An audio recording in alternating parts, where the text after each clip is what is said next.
In my video, Revelation 12, The Midnight Cry, I warned you that Satan was soon to be cast out of the heavens and that it's going to be perceived as a UFO invasion of Earth.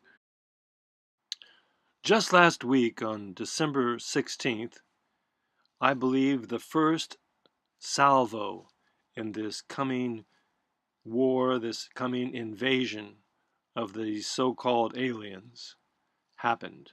This was when the United States Department of Defense released a video of two F-18 pilots tracking a UFO. This is the first time the United States government, official organ of the United States government, has admitted to UFOs. They have never done this in the past. This is the beginning of what I believe, not disclosure, but the great deception. Here's the clip.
Between 2007 and 2012, former Senate Majority Leader Harry Reid, Democrat from Nevada, ran this $22 million black budget program entitled Advanced Aerospace Threat Identification Program.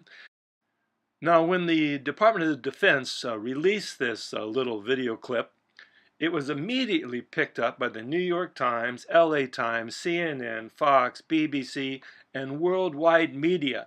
And it was a major push right in your face to everybody all around the world. So if you're like me, who followed this stuff for several decades and who I've actually seen these things myself, this is not that great a clip compared to some others that are out there. But it is a real beginning. At least as far as the sheeple go, because remember, unless it's on the official government, worldwide media, it's not real, right? Now, they may do the old Rothschild shuffle of 2 steps forward and 1 step backward, and this was not necessarily a UFO. We didn't know if it was Russian or if it was from Kim Jong-sung, from some other advanced aerospace program that somebody has out there. We just put it out there. We're not sure, blah, blah. But I'm going to tell you, the Department of Defense and the government never does stuff like this except they have a plan. And it's probably the 2 steps forward, 1 step backward plan that they condition your mind to accept this and to yearn for more. Oh, please show us some more. I've been looking at this stuff for decades, and I have to say, when I became a Christian back in 1967, shortly after I got out of the United States Navy, the first major technicolor dream I had was of the flying saucers coming. And at the time, I was going to a charismatic type of a church, and I thought, well, I was talking to people, was this the rapture? And I think some people are going to be fooled by what's coming up to think that it is the rapture. Some Christians, I guess the only way to describe them is that you would call them believing unbelievers or unbelieving believers, because they are pretty dull and pretty stupid as far as understanding what the Bible actually says, because we've got these signs taking place in the heavens, and that's what Jesus said was going to happen. When all these wars and rumors of wars and earthquakes and all this other stuff is happening on the earth, he says, when you see these things starting to happen, look up. Look up to what? You better look up in the heavens and try to figure out what's going on. Where shall we look, Jesus? Well, what about doing what I told you to do, he says. Look at the signs.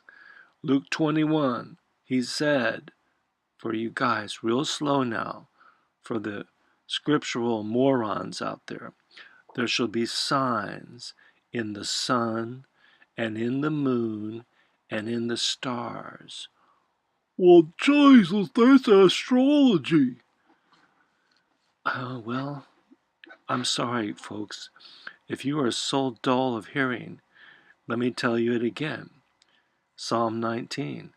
The heavens, up there in the stars, and the sun and the moon, the heavens declare the glory of God.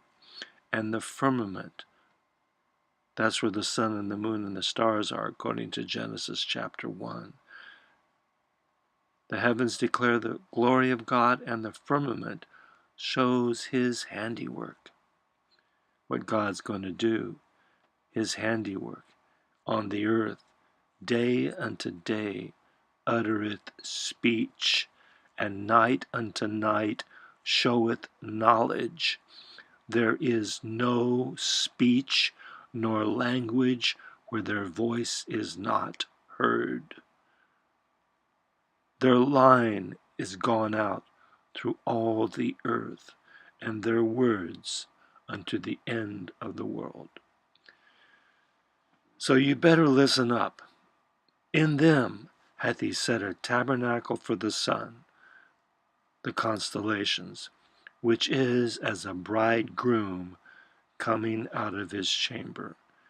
What does it say there in Matthew 25? At midnight there was a cry that went forth, Behold, the bridegroom cometh. And he's coming first to show you something in the heavens, if you're listening, because you know God made the stars. He made the sun and the moon, and they're up there. For the first thing it says there in Genesis is for signs. They're there for a sign. You know, now, if you were driving down the road and you come around a corner and you're going down the freeway just tooling along in your car, going 65, 70, 80, 90, I don't know, you're tooling down the road and you're coming up in a curve and you look over there and it says a sign, Warning, bridge out, up ahead. And you, what? And you think, well, it must be way up ahead. And as soon as you're around the corner, bam, the bridge is out. Well, what would happen to you? You'd fall over the edge, and you'd probably fall to at least the destruction of your car and maybe all its occupants.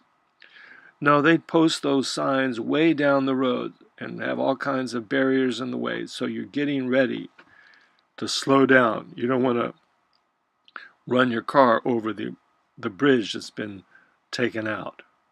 So when the sign is put in the heaven, it's an announcement of what's coming up. It's not going to happen, bam, right then.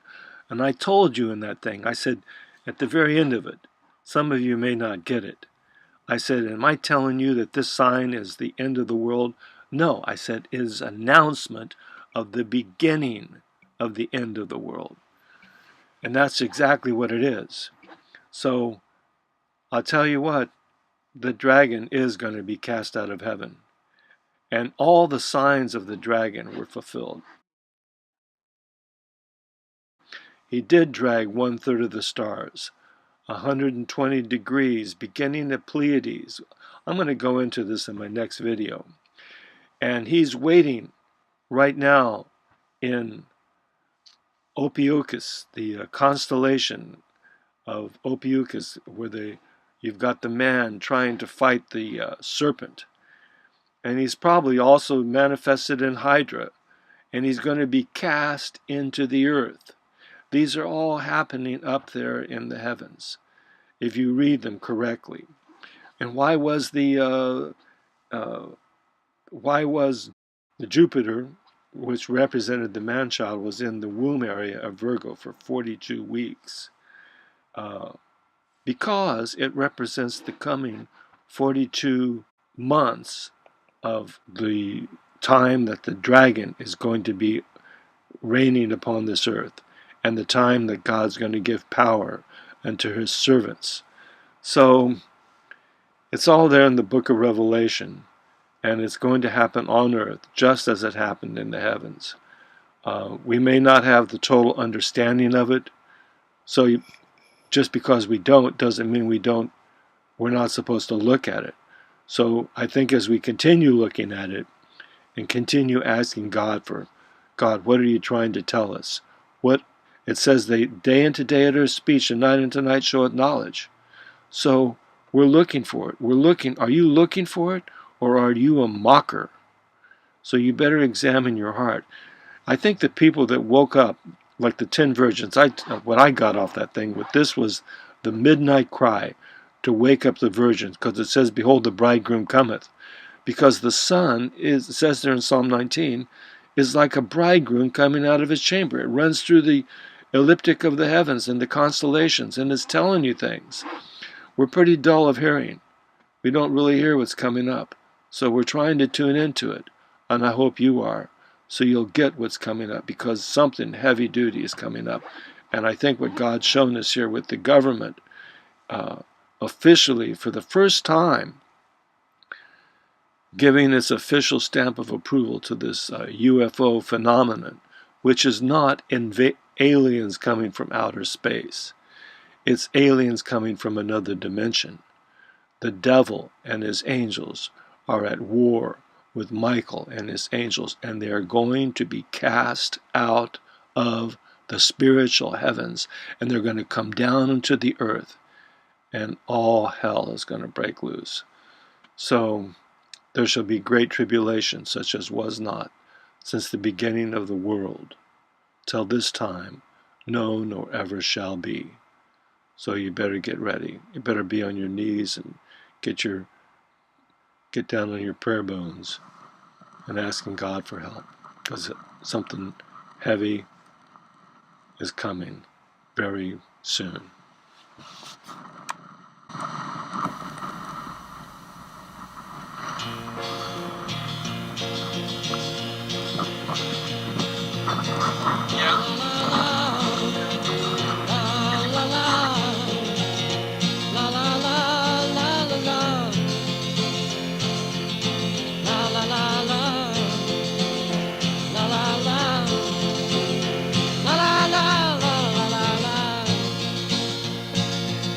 Dark clouds are gathering, red skies lowering.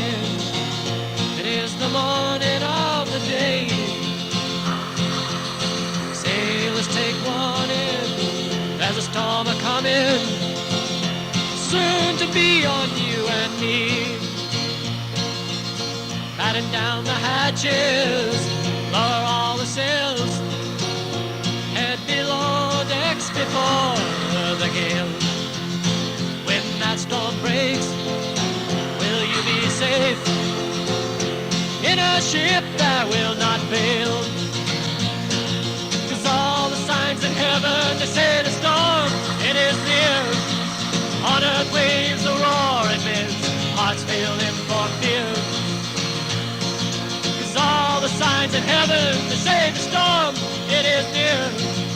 On earth waves the roaring winds, hearts failing for fear.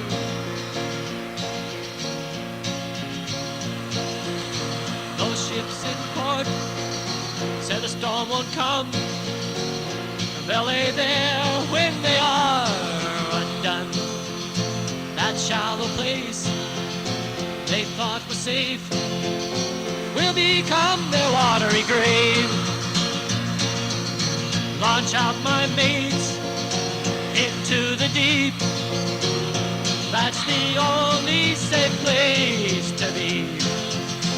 And follow the wind, he is our friend, safe for eternity.